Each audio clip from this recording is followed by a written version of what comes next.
Shalom dari Jakarta, Indonesia. Selamat berjumpa kembali dengan Berti Wauruntu dalam khotbah singkat melalui YouTube dan media sosial lainnya. Bulan April, minggu ke-15 tahun 2022. Khotbah singkat bertemakan puncak sengsara dan kematian Tuhan Yesus dan implikasinya. Namun terbatas pada 3 topik, yaitu topik 42, kuasa dalam nama Yesus. Videonya sudah tersedia pada akun YouTube saya. Silakan saksikan. Topik ke-43, darah domba dan darah anak domba Allah. Topik ke-44, kematiannya bukan akhir dari segalanya. Kita masuk dalam topik 43, darah domba dan darah anak domba Allah. Mari kita buka Alkitab kita pada kitab Ibrani. Ibrani pasal 10 ayat 4 sampai 6.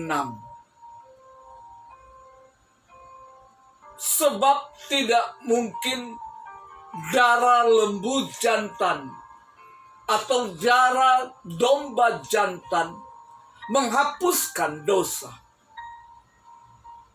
Karena itu ketika ia masuk ke dunia, ia berkata, korban dan persembahan tidak engkau kehendaki,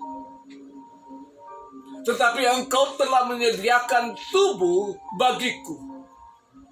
Kepada korban bakaran dan korban penghapus dosa engkau tidak berkenan.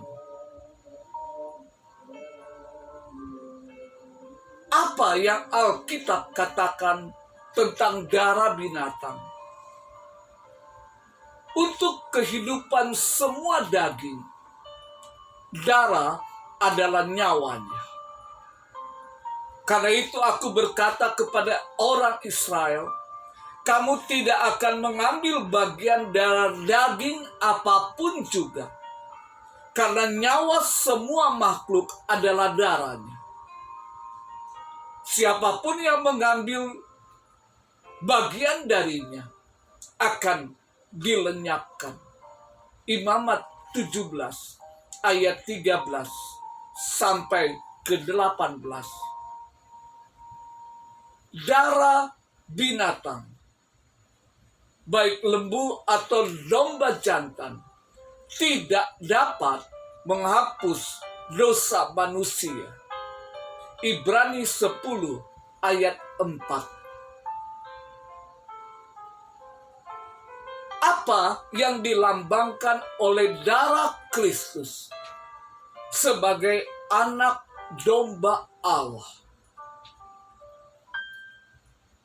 Darah Kristus dalam teologi Kristen mengacu pada satu, darah fisik yang benar-benar ditumpahkan oleh Yesus Kristus di atas kayu salib, merupakan keselamatan yang diajarkan oleh kekristenan dicapai dengan demikian. 2, darah sakramental yang ada di dalam Ekaristi atau perjamuan kudus, yang oleh beberapa denominasi Kristen dipercayai anggur sebagai perlambang darah Kristus. Lebih jauh, penting dari pengorbanan darah Kristus dapat diingat bahwa dalam pengorbanan yang melibatkan darah dalam perjanjian lama, di mana darah melambangkan kehidupan. Kehidupan dalam kurung darah, korbanlah yang menjadi sumber penebusan, yang tentunya membawa harapan akan persatuan orang berdosa dengan Allah yang kudus. Namun pengorbanan Kristus pada dasarnya berbeda dengan korban binatang. Dosa seseorang diampuni dengan pengorbanan hewan, tapi mereka akan segera menjadi bersalah lagi karena sifat dosa mereka. Inilah sebabnya mengapa hewan harus dikorbankan berulang-ulang kali. Pengorbanan tunggal Kristus tidak hanya mengampuni diri kita dari semua dosa kita, tapi juga memberikan kebenarannya kepada kita melalui firman-Nya, sehingga kita sepenuhnya dibenarkan di hadapan Allah. Pengampunan yang diperoleh dari pengorbanan hewan bersifat sementara. Tapi pengorbanan Kristus adalah permanen dan mencakup segala-galanya. 1 Petrus pasal 3 ayat 18. Sebab Kristus juga menderita satu kali karena dosa orang benar untuk orang yang tidak benar, supaya ia membawa kita kepada Allah dengan mati dalam daging, tetapi dihidupkan dalam roh. Roma 6 ayat 10 sampai 11. Karena kematian yang ia matikan, ia mati bagi dosa sekali untuk selamanya. Tapi hidup yang ia jalani, ia hidupkan untuk Allah. Jadi kamu juga harus menganggap dirimu mati terhadap dosa dan hidup bagi Allah dalam Kristus Yesus. Ketika Yesus disebut sebagai anak domba Allah oleh Rasul Yohanes dalam Yohanes 1 ayat 29 dan ayat 36. Hal ini merujuk pada Yesus sebagai korban yang terutama dan yang sempurna untuk penebusan dosa umat manusia. Untuk memahami siapakah Kristus itu dan apa karyanya selama di dunia, kita harus mulai dari perjanjian lama yang mengandung nubuat mengenai kedatangan Kristus sebagai korban penebus dosa. Yesaya 53 ayat 10. Mempersembahkan domba memainkan peranan yang amat penting dalam kehidupan orang Yahudi, dalam kehidupan agama orang Yahudi, dengan sistem persembahan mereka. Namun ketika Yohanes Pembaptis berkata di dalam Yohanes 1 ayat 29, lihatlah anak domba Allah yang menghapus dosa dunia.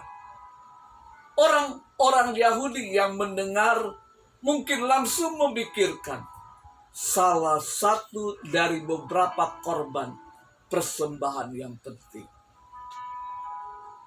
menjelang hari raya Paskah.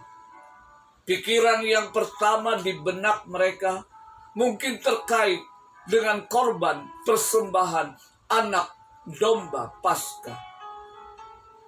Karena hari raya Paskah menjadi salah satu hari raya utama umat Yahudi, di mana perayaan ini untuk memperingati peristiwa Allah melepaskan orang-orang Israel dari perbudakan di Mesir. Kenyataannya, penyembelihan anak domba Paskah dan menaruh darah di ambang pintu rumah supaya malaikat maut melewati mereka yang ditutupi oleh darah. Keluaran 12 ayat 11-13 merupakan gambaran yang indah mengenai karya penebusan Kristus di atas salib. Kenyataan juga saat kematian Yesus di atas kayu salib bertepatan dengan saat korban petang dilakukan di bait suci. Umat Yahudi pada waktu itu kenal baik, memahami dengan baik nubuatan nabi-nabi perjanjian lama seperti Yesaya dan Yeremia yang nubuatnya sudah lebih dahulu memberitahukan kedatangan seseorang yang akan dituntun seperti seekor domba ke pembantaiannya. Yesaya 53 ayat 7. Yeremia pasal 11 ayat 19. Dan yang penderitaannya dan pengorbanannya untuk menebus umat Israel. Sudah jelas, orang yang dinubuatkan oleh para nabi perjanjian lama adalah Yesus Kristus, sang anak domba Allah. Itulah yang dilakukannya ketika mengutus anaknya Yesus Kristus untuk mati di kayu salib. Kristus mati untuk menebus dosa dan untuk membayar hukuman dosa dari semua yang percaya kepadanya.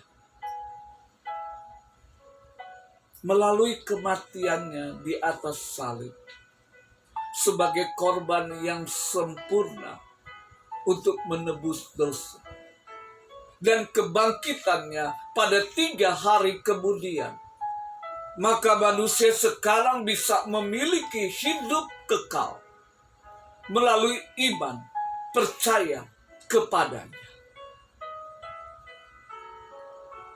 Kisah pasal 10 ayat 38 sampai 39. Jadi ketahuilah, hai saudara-saudara, oleh karena Dialah maka diberitakan kepada kamu pengampunan dosa. Dan di dalam Dialah setiap orang yang percaya memperoleh pembebasan dari segala dosa yang tidak dapat kamu peroleh dari hukum Musa. Jadi, orang percaya di dalam Yesus Kristus disucikan, diampuni, dibenarkan dengan Allah, dan dibebaskan dari kuasa dosa melalui darah anak domba Allah yang tidak bernoda. Karena Allah mempersembahkan Yesus sebagai korban penghapus dosa, orang-orang dibenarkan di hadapan Allah ketika mereka percaya bahwa Yesus mengorbankan nyawanya, menumpahkan darahnya. Roma 3 ayat 25. 1 Yohanes pasal 1 ayat 7. 1 Yohanes pasal 5 ayat 11. Efesus 1 ayat 7. Darah Kristus benar-benar hidup bagi mereka yang percaya kepadanya dan menerima hidup ya